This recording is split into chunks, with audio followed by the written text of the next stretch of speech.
Hey babe, are you auditioning today? I'm gonna tell you 5 things that I wish I would have known when I first started stripping. Drop a comment if you're thinking about starting, and I will send you our red light therapy audition checklist, or just so I can say hi. Hi, my name is Red, and I am the CEO and founder of Red Light Therapy, which is a virtual community for sex workers and dancers and all the misfits and lovers worldwide. We do virtual classes, workshops, and we have a thriving community of baddies that love to support each other and lift each other up. Today I'm going to be talking about 5 things I wish I would have known when I first started dancing. When I was a baby stripper, I wish someone would have told me these 5 things. It would have saved me so much time, energy, stress, and money.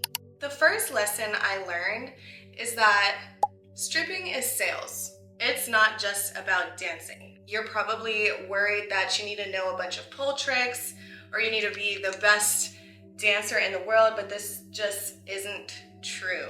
What's a lot more important than your ability to bust out the coolest pole move is your ability to read customers, knowing when to upsell, and knowing how to close a sale. Your looks are amazing. You're sexy, but looks alone are not enough to close the sale. It's about how you move, it's about how you talk, and it's about how you navigate the conversations that you're in. When I was a baby stripper, I was very intimidated by the very beautiful and stunning women that I saw around me at the club.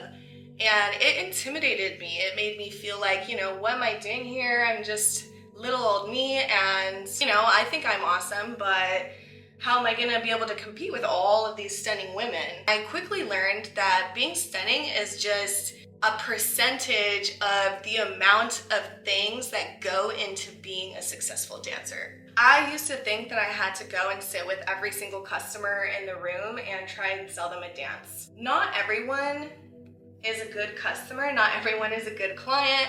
This is one of the reasons why I created my Sales for Strippers class, because I wanted to teach dancers how to really sell themselves and how to really sell dances without feeling weird or pushy or robotic. We'll be doing super fun role play exercises where we literally reenact situations that would happen in the club so that you can learn how to feel comfortable saying these things, feel comfortable standing up for yourself, setting boundaries, upselling, and so that when you're in those situations, it can just roll off the tongue. Lesson number 2.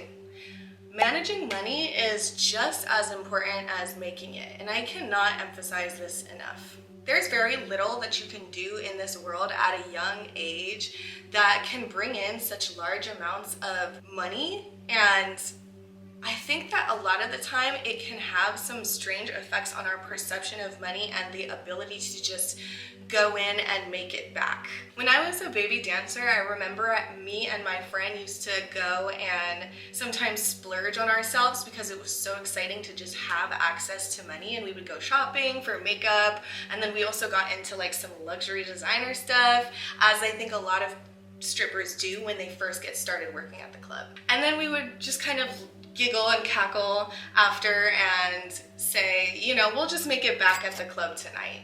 And this was pre-COVID. This was 2018, 2019, and money was really flowing back then. So often we would make the money back the same night. But the longer that we were in the game, we realized that this mindset could be potentially super dangerous. I've dug myself into holes of debt through this type of mindset of just knowing that, I can just go to the club and make $10,000 next month and it'll be fine. I can just go buy a luxury vehicle, a luxury car, and I can make the super expensive payments. I can rent 2 apartments at the same time. These are all things that I did and applied pressure on myself because I knew how much money I could make as a dancer.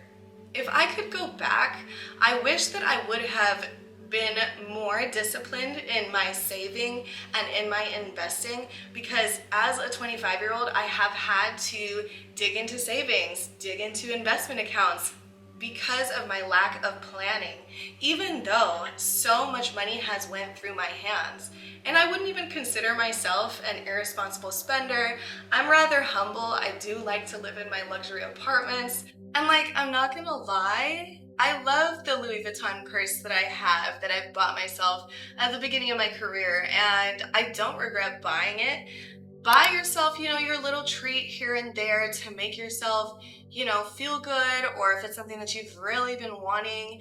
Dancing can be an amazing way to save a bunch of money and get to your financial goals. Just know that having that mindset that you can always make more money or that you will always be able to just go back to the club can be an extremely dangerous mindset to have, because you never know what could happen. You cannot predict what the world will be like in 1 year, in 5 years, and if dancing will always be something that you can just go and rely on like this. All this to say, managing money is just as important as making it. Invest in your money management skills. Learn about how to budget, how to save, how to invest. All of these things will greatly, greatly benefit you.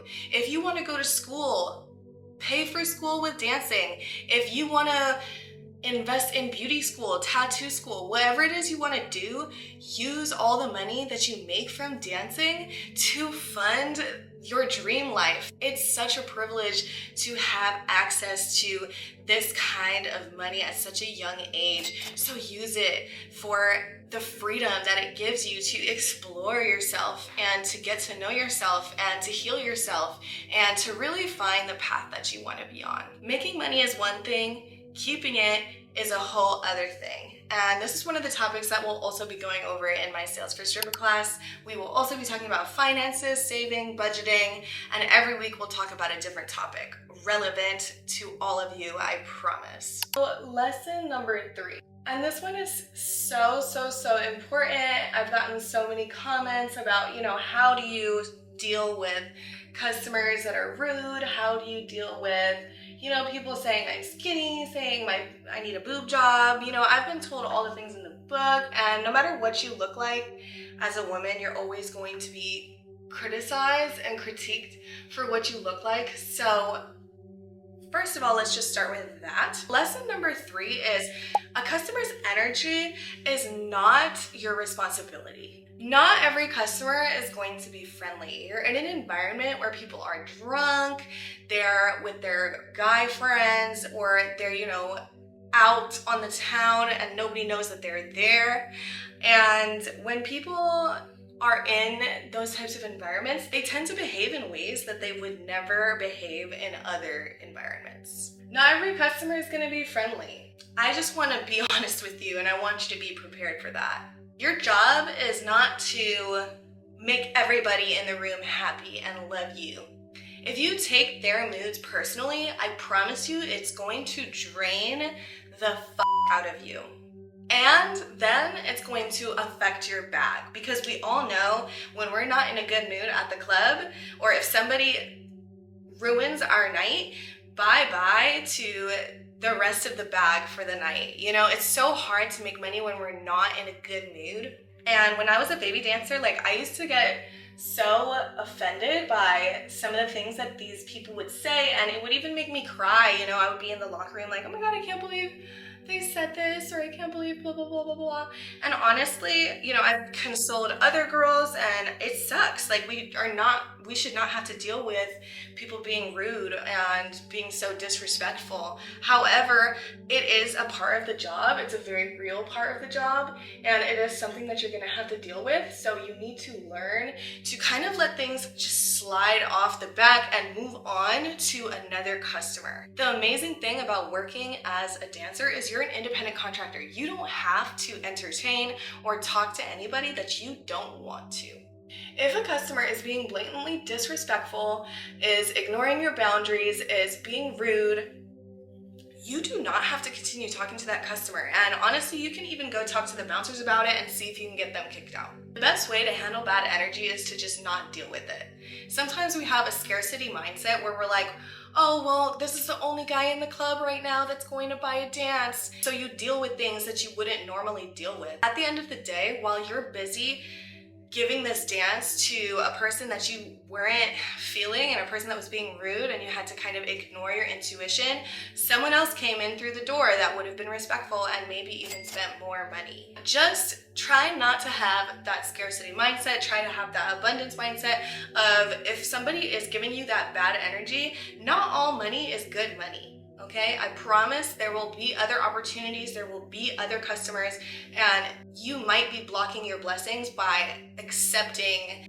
bad behavior. Let's always remember and try to repeat this mantra to yourself when you're dealing with stupid shit at the club. You're going to repeat to yourself, the customer's energy is not my responsibility.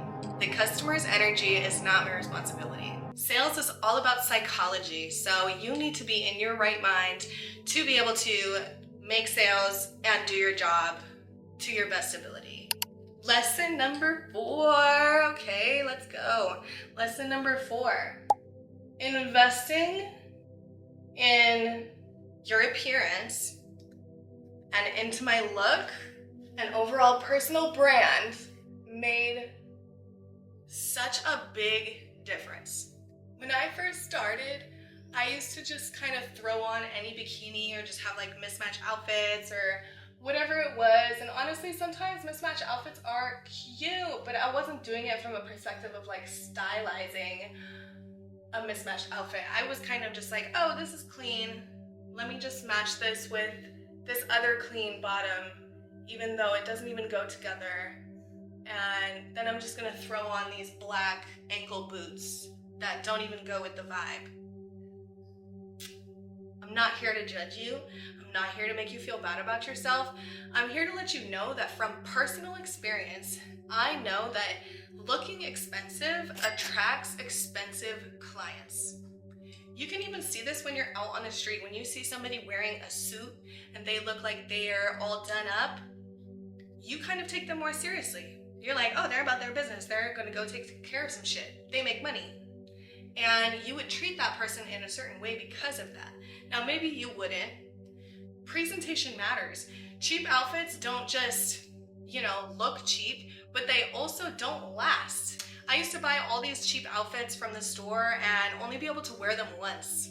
The best investment I made in my career was being able to know where to invest my money into good products. I would invest my money into high quality heels and boots and footwear because I know that my feet would be aching at the club, and that's something that is expensive. And if I invest in high quality heels, then they'll be less likely to break within 1 week or 2 weeks. I know those cute, fluffy, frilly heels are adorable, but you're going to be working for hours at a time, and those heels tend to break more often.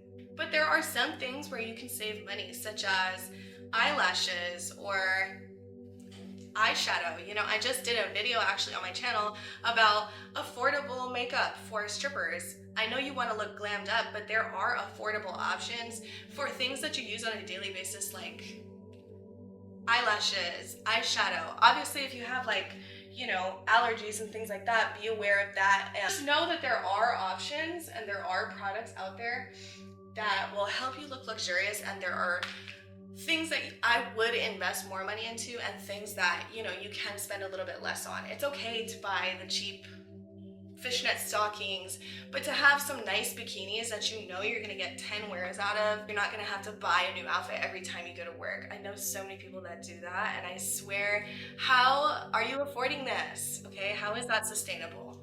You're just gonna end up with a ton of outfits, a ton of dirty outfits. You're never gonna get around to washing them. Trust me, I know the cycle. Let's move on to lesson number 5. I needed to focus for my eyeliner, okay? Lesson number 5.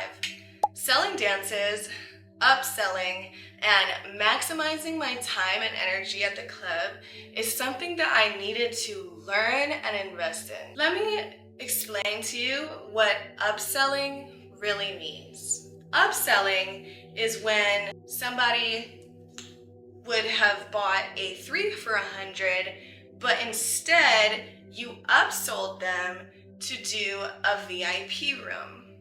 Now you're making $300 when you were going to make $100. That is an upsell. It's so important to know how to upsell and not sleep on your own potential and your own bag. It's so much easier to make money off of one good customer once you found them than to have to communicate and do a whole sales pitch on 5 different people. That's why it's so important to always try to upsell whenever you can. Do not miss a single opportunity to upsell because the person is already down to do this smaller amount. I highly doubt that if you try to upsell that they're gonna be like, you know what, never mind, I don't wanna do it at all. Has it happened to me? Yes, but more often than not, I end up getting the upsell, especially if I know how to do it, if I know how to get the customer to that place where they're like, you know what, that's a great idea. Let's do the more expensive option. At first, when I first started dancing, I thought that the girl who was the busiest running around doing dances, doing one song with every guy was making the most money. But when I started to observe and be in the club and really know what was going on, I saw that the girls who were making money were the ones who were the silent observers in the back, and they pounced on the perfect customers at the perfect time to sell that $2,000, $10,000 champagne room.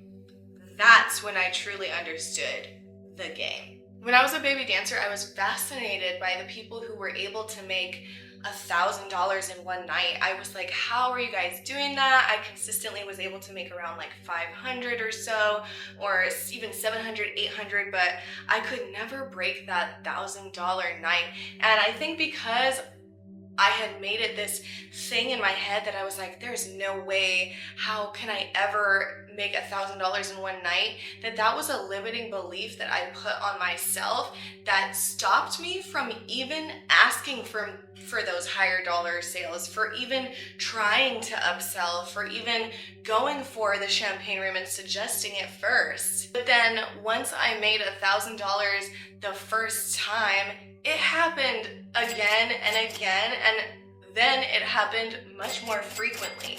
So that is proof that once I uplifted that limiting belief and I took it off of myself and I started to rewire my mind and tell myself, why wouldn't he spend $1,000? Why wouldn't he spend $2,000? This rewiring of my own thinking and self-worth made all the difference to create more $1,000 nights for myself, and even more than that. So that's one thing that really upgraded my sales skills at the very beginning of my dance career. Really learning how to become comfortable upselling and suggesting those super expensive champagne rooms and standing firm in your sales and in your boundaries. You might surprise yourself the same way that I've experienced. There's nothing to be ashamed of. Sales is something that you need to learn, and it's something that you need to practice and fail and have trial and error. I always say just start with trying things on one customer. Try having stricter boundaries with one customer.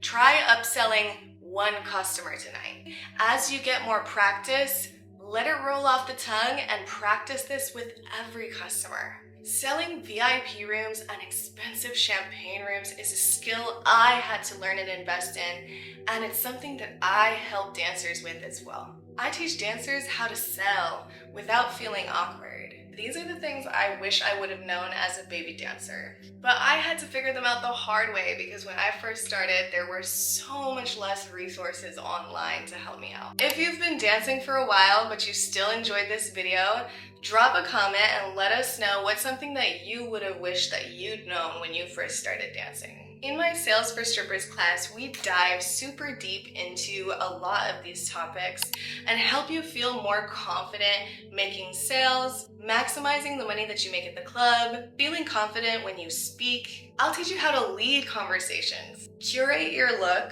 and close VIPs and dances much more frequently. So if you're ready to level up, the link is in the description, and I can't wait to see you in class. Bye, babes.